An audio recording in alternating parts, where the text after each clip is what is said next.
Evet, oradaydı evleri. Bakalım hala oradalar mı?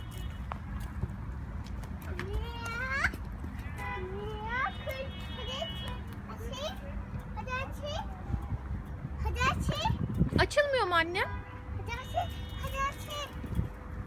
Sanırım onu biz açamayız Emiralp.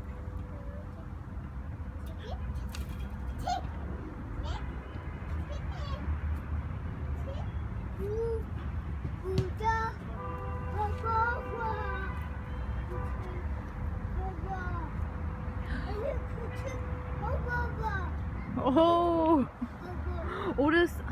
Orası biraz tehlikeli değil mi Emiralp? Elektrik varmış Emiralp'cim orada.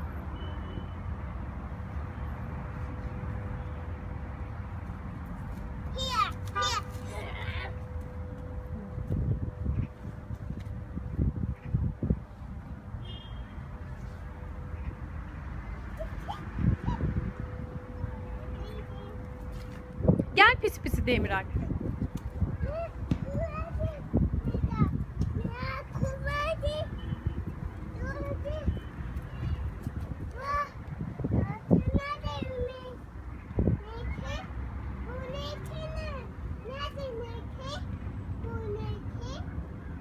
Ne nerede anlamadım.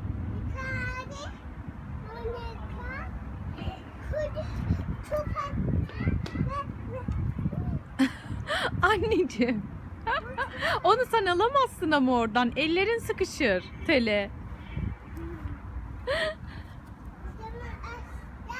Evet, adam açsın orayı.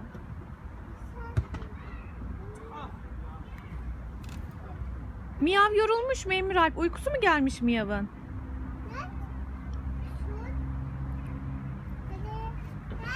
Hadi uyu de.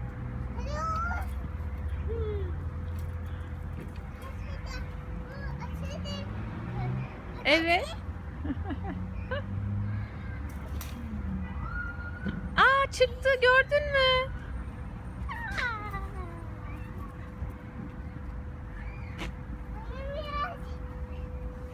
Miyavlar şimdi mamiş yiyecek Emiralp. Sen gel bak, onlar yiyecek mamişlerini, gel.